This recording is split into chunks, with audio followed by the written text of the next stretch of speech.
Chegou a sexta-feira, chegou mais uma edição do Voz da Mulher, esse programa aí que fala sobre o universo feminino. Nas últimas semanas, o Senado Federal divulgou uma consulta pública sobre a revogação da lei de alienação parental.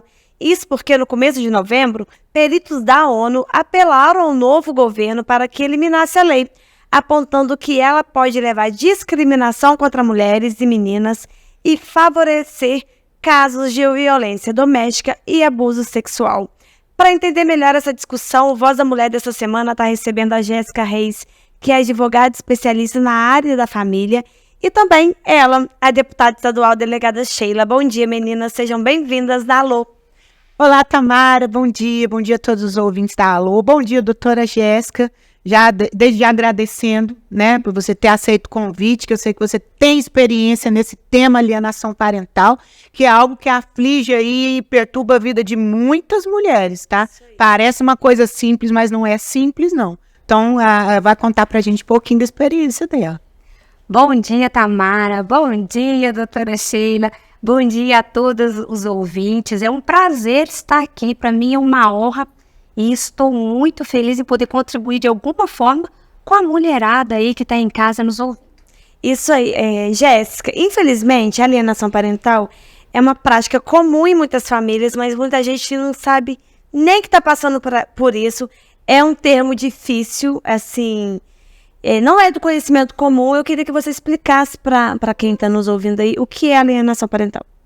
Olha, a configuração da alienação parental, ela se dá com a interferência psicológica de um dos genitores ou de quem detém a guarda da criança ou do adolescente, no sentido de minar a imagem do outro. Vamos falar de uma maneira bem simples.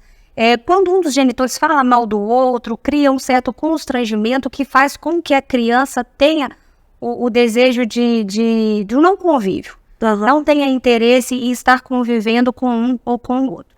Madrasta também pode cometer esse abuso?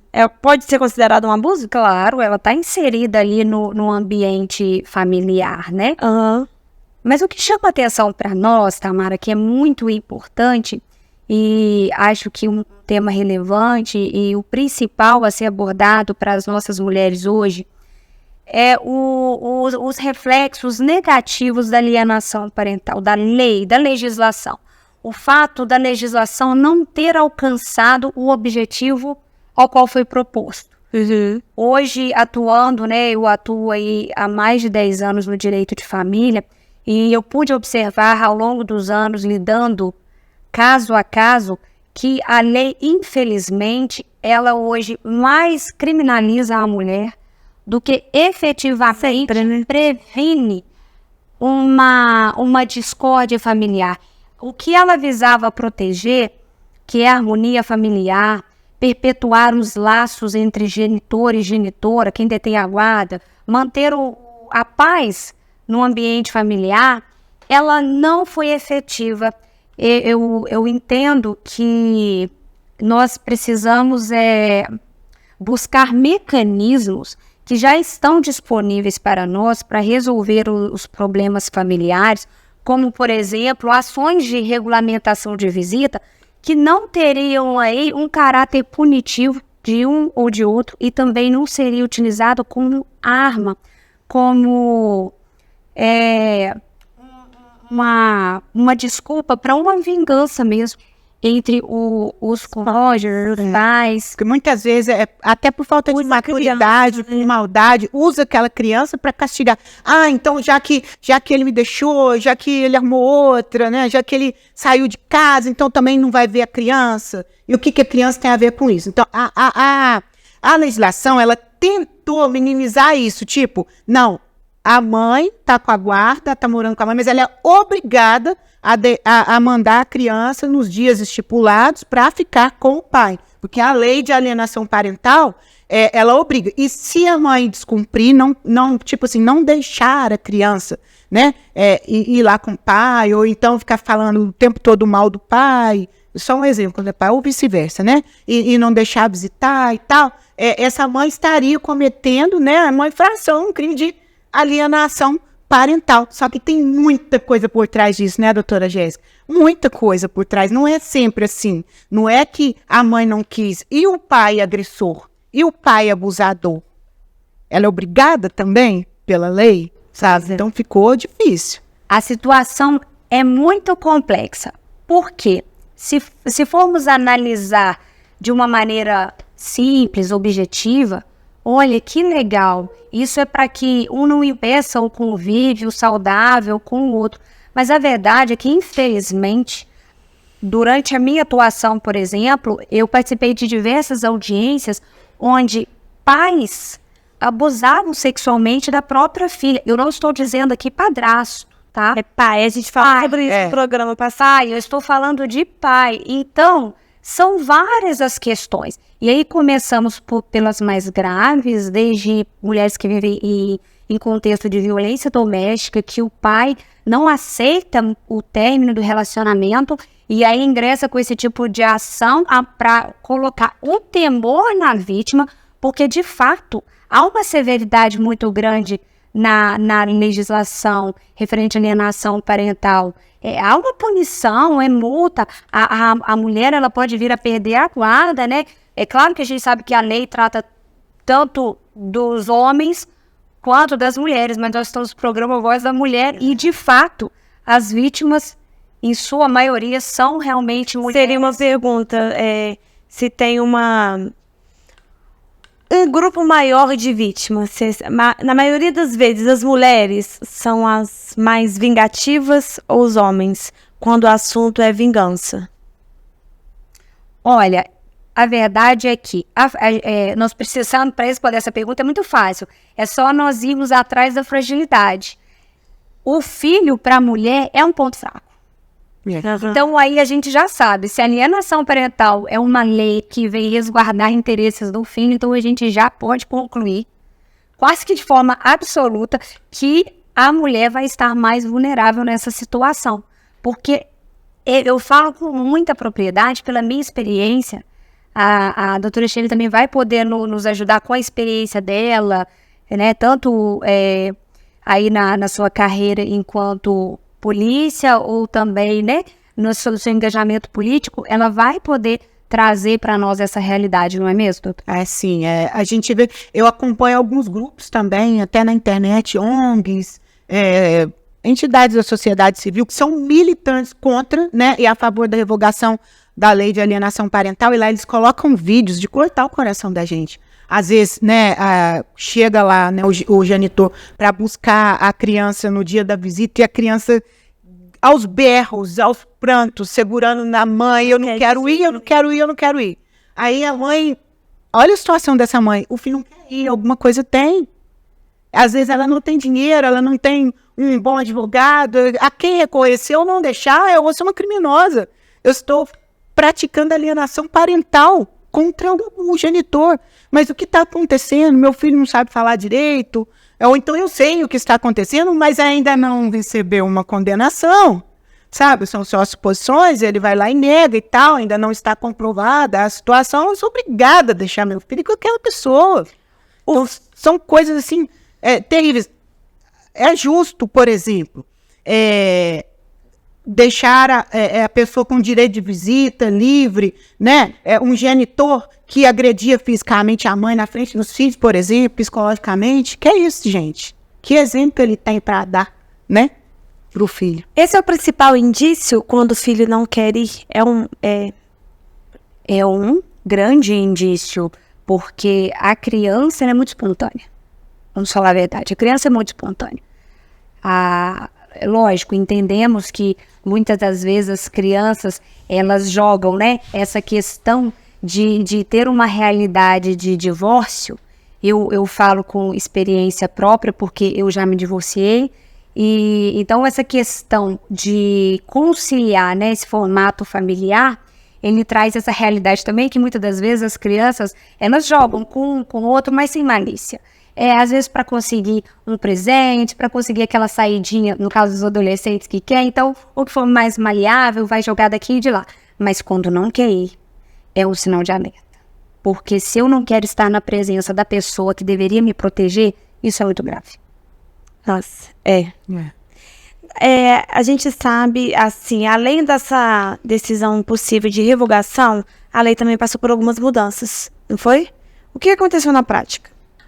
Olha, o que eu poderia falar para você é o seguinte: atuando dentro aí desse contexto de pessoas que ingressam com a ação de alienação parental, a gente pode observar, desde, como eu falei, né, para complementar e para responder a sua pergunta, mas pegando também já o gancho da resposta anterior, quando você fala para mim da questão mais grave. Nós estamos falando aqui de abuso, mas tem outras implicações da lei de alienação parental que coloca as mulheres em sofrimento psicológico e emocional, e muitas das vezes nem em razão necessariamente dos filhos estarem sofrendo um abuso sexual.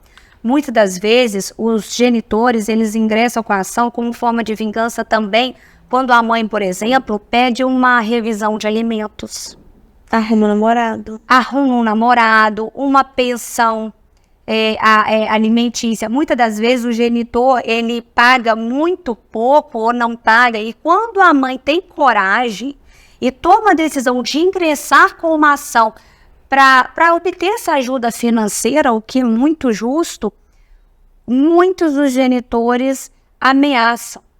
Eu vou entrar com ação de alienação parental, você vai ver. E uma outra questão também importante que precisa ser falada aqui, doutora Sheila, é da autoalienação. Gente, isso é muito sério.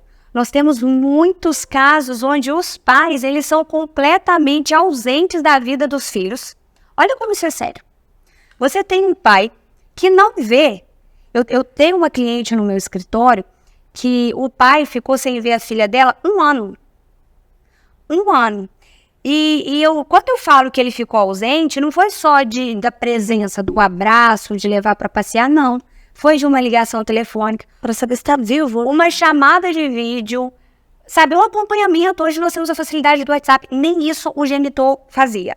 E aí, quando a mãe ingressou com a ação de revisional de alimentos, qual foi a resposta desse genitor? Alienação parental. Ação de busca e apreensão, alegando que não conseguia ver o filho. Isso tudo já traz a gente para qual contexto, doutora? Violência doméstica, abuso psicológico. Quer dizer, você pediu pensão, então agora você aguente. E aí a gente volta lá no início. Qual é o ponto fraco quando a gente fala de criança? É a mãe.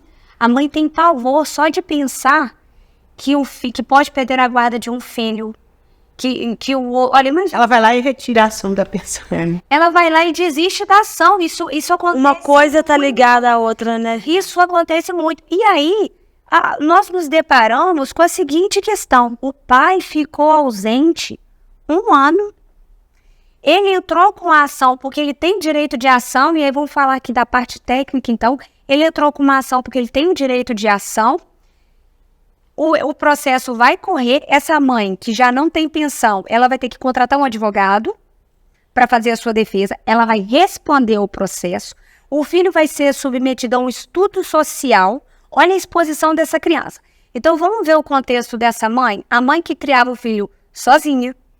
O pai há 1 ano não via, não ajudava. Essa criança, obviamente, vai ter uma resistência a esse contato, mesmo que com o tempo volte, né, o relacionamento volte a fluir. Inicialmente vai existir um bloqueio e a mãe vai ser responsabilizada, porque na prática a gente vê que A culpa é da mãe. a culpa é da mãe pela ausência do pai. Então ela sustenta o filho, ela dá apoio emocional, ela dá tudo para o filho enquanto o pai esteve ausente, e quando ela vem para o Poder Judiciário pedir ajuda através de uma ação de alimentos, ela se vê obrigada a gastar mais para fazer a defesa numa ação de alienação parental do que para ter ajuda para sustentar o próprio filho.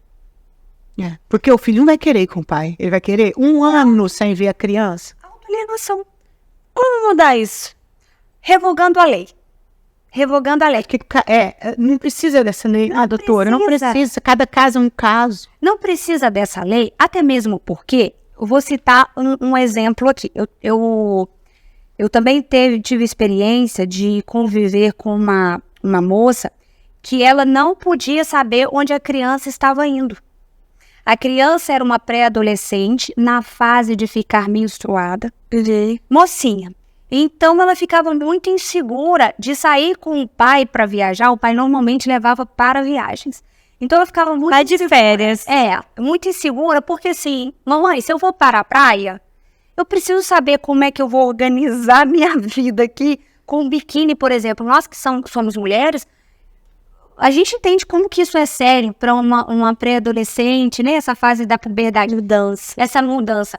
E ela não, e a filha e a mãe não podiam perguntar para o pai aonde ia. E olha, infelizmente, o poder judiciário costuma dar decisões no sentido de que a mãe não tem o direito de saber onde o filho vai. Se tá com o pai, tá certo. Sim, exatamente. Se tá com o pai, não precisa falar para a mãe onde está. Então, assim, é um absurdo muito grande. É um absurdo muito grande. A lei de alienação parental, ela é utilizada como uma moeda de troca para muitas das vezes os genitores conseguirem objetivos completamente diversos que se diferem muito da paz e da harmonia familiar. Você que está no ambiente, você está mais conectada, informada com tudo que está acontecendo. Qual é a chance de revogar? Grande. E com a minha fé, então... E quando eu falo isso, às vezes as pessoas não vão entender. Mas quem milita na área, que estiver me ouvindo, profissionais, operadores do direito, vão se identificar muito, porque a prática para nós também, pelo menos, né, doutora, para os profissionais conscientes, porque nós também nos deparamos, infelizmente, com muitos profissionais que não têm uma sensibilidade ao tratar desses assuntos e acabam assinando demandas que criminalizam a mulher. E a doutora Jéssica, para ela, financeiramente, se fosse pensar assim, seria interessante manter a lei, porque ela tem muitos clientes relacionados a isso, né? Com certeza. Mas... E outro dado importante, é que na maioria das vezes, o genitor é quem detém o poder econômico para contratar advogado. Isso é impressionante, é uma realidade do escritório. E lá no seu escritório, você recebe mais mães ou mais pais? Mais mães. Eu advogo para pais em alguns casos, como, por exemplo, quando eu verifico que há um interesse muito grande de participar ativamente, quando eu verifico que o pai, ele já chega dizendo quanto paga de pensão, a gente sabe, é fácil identificar. O pai que ele está interessado no bem-estar do seu filho, porque existe, senão os homens que estão nos ouvindo vão ficar com raiva. Existe exceção à regra. Generalizando. É claro, existem muitos pais que são muito, muito bons em ser pais e não merecem elogios, porque às vezes a sociedade incute isso e, né? Ele está fazendo a obrigação. Ele faz o mínimo e nós temos a mania de dizer como é bom, pai. É a expressão que você usa, o genitor e o pai. Exatamente. O genitor e um é pai, é isso. É bem isso. O advogado que trabalha nessa área da família, ele precisa ter esse discernimento, essa sensibilidade de colocar a criança e o adolescente em primeiro lugar.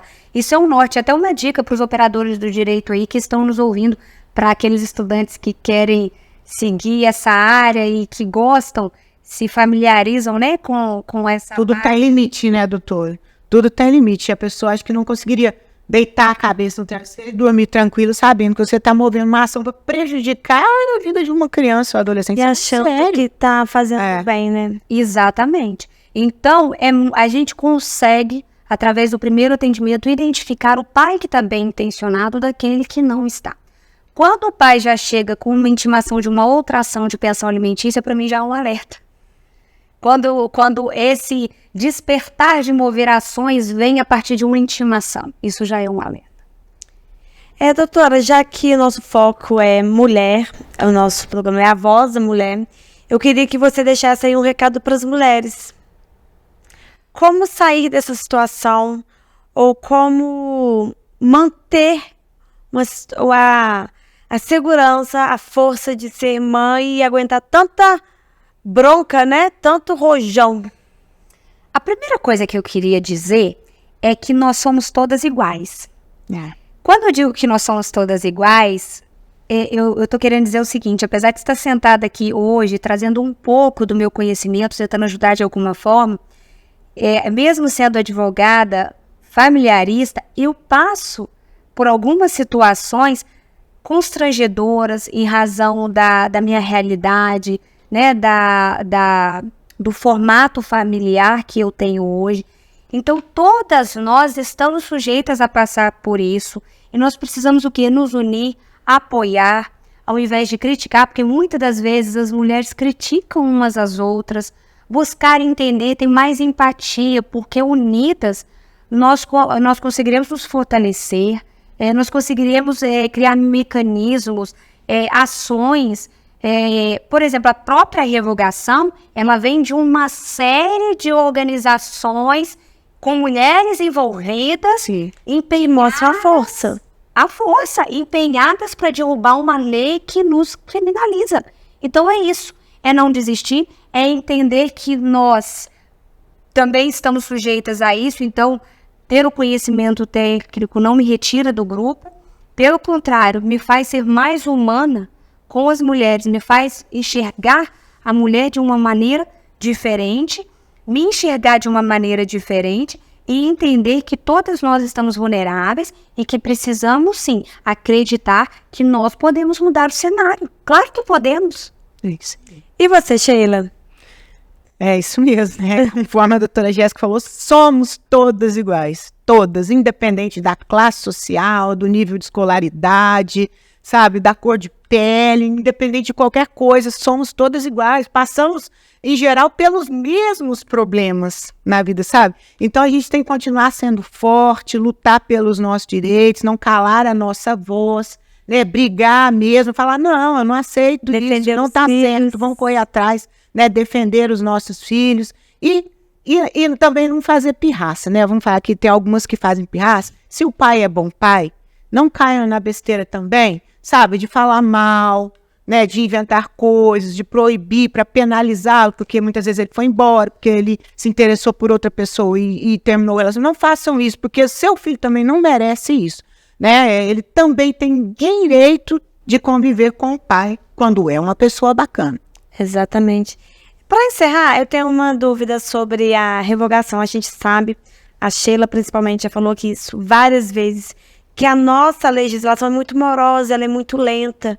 Existe uma previsão para essa revogação? Qual que é o próximo passo depois da consulta pública?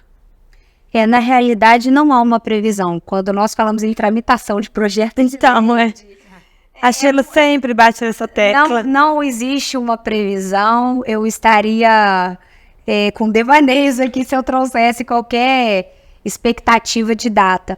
Mas a verdade é que eu estou muito confiante aí com uma análise técnica, até porque, veja bem, se nós temos uma recomendação da ONU para revogação, gente, isso é muito sério. Sem contar que a própria alienação parental, essa legislação, ela está baseada em uma síndrome que muitos especialistas da área entendem não ter nenhum embasamento científico. Então, de fato, há muitos motivos para se revogar e fica aí a nossa expectativa, fica aí a nossa voz,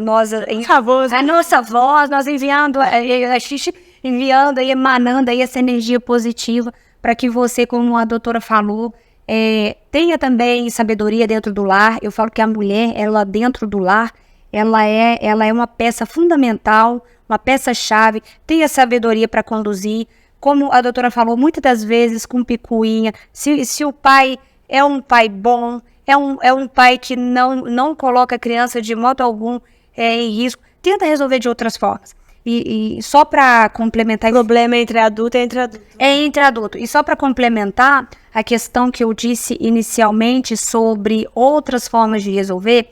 E quando eu digo assim que eu sou a favor da lei de revogar, nesse projeto de lei que visa revogar a alienação parental, não é à toa. É porque eu entendo que existem outros mecanismos para solucionar os problemas familiares.